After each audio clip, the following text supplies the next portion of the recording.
Welcome to the Deep Dive. Today, we're digging into something pretty timely. Yeah. A recent presidential order that's all about freedom of speech and, well, trying to stop federal censorship. Yeah. We've got the actual text here. Right. And this order, it steps right into a, let's say, a charged debate. For sure. There have been these concerns floating around, about the government potentially maybe overstepping. Especially the last administration, right? There were allegations they were maybe leaning on social media platforms. Exactly. Leaning on them to police speech, often framed as fighting misinformation or disinformation. So this new order is kind of a direct reaction to that whole situation. Pretty much, it's drawing a line. Okay, so let's break it down. What's the core policy here? What's it aiming for regarding free speech? Fundamentally, it sets out a clear U.S. policy. It says the federal government's job is to secure speech protected by the Constitution. Not undermine it. Right, not get involved in ways that unconstitutionally shorten or abridge speech.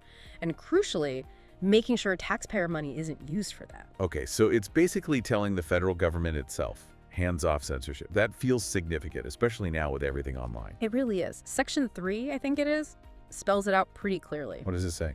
That no federal department, no agency, no officer, nobody acting for the government can go against this policy or use federal resources for that purpose. So it's a broad prohibition. Seems intended to be, yes, to prevent government-driven censorship. Now, what about things that might have already happened? Actions taken in the past few years. Does the order look backwards at all? It does, yeah. That's a key part. It tasks the Attorney General with a pretty big review. To do what exactly? To investigate federal government activities, specifically over the last 4 years, that might clash with the principles in this order. Okay. So, looking for inconsistencies. Exactly. The idea is to figure out what happened, and then recommend ways to fix things or prevent them from happening again. Interesting. So it's not just a forward-looking policy, it's also about accountability for the past. Mm-hmm.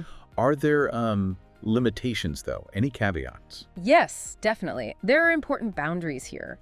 The order is clear it doesn't mess with the existing legal powers of executive departments. Okay. Or change how the Office of Management and Budget works. And naturally, it all depends on existing law and, whether Congress actually provides the funding. And there's another really key point, isn't there? About legal rights. This is critical. The order explicitly states it does not create any new rights that someone could enforce in court. Meaning? Meaning you can't sue the government based just on this order if you think your speech was improperly restricted by some federal action influenced by this policy. It's more of an internal government directive. Right. It's setting internal rules for the government itself. Exactly. How the federal government should behave. So to be really clear then, this is focused squarely on the government's actions, the federal government's potential pressure or censorship efforts. Precisely. It's not about what private companies like, X or Facebook or whoever decide to do on their own platforms regarding content moderation. Correct. That's a crucial distinction. The order targets potential government overreach into that space, preventing federal pressure. It doesn't regulate the platform's own policies.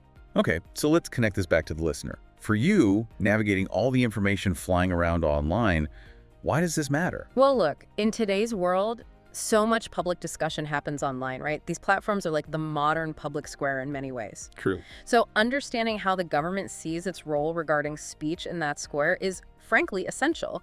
This order signals a very specific approach. An approach aimed at limiting the government's hand in online talk. Yes, and that has real ripple effects, It can influence the range of information you encounter, how different ideas get debated or suppressed. It really highlights that constant tension. What tension is that? The tension between wanting to tackle genuinely harmful stuff, online misinformation, hate speech, whatever, and protecting the fundamental right to speak freely, even when that speech is unpopular or controversial. Right. So, summing up the main takeaways. It's a push to reinforce free speech by trying to stop federal censorship, plus a review of past government actions. Correct. And always remember that key difference. It's about government conduct, not private platform rules. So a final thought for you listening. As you scroll through your feeds, as you engage in online debates, maybe think about this balance. How do we best navigate the line between fighting harmful information and safeguarding free expression? Especially, what role should the government play? What are the potential upsides and maybe the downsides of this particular approach outlined in the order? Something to chew on. Thanks for joining us for this deep dive.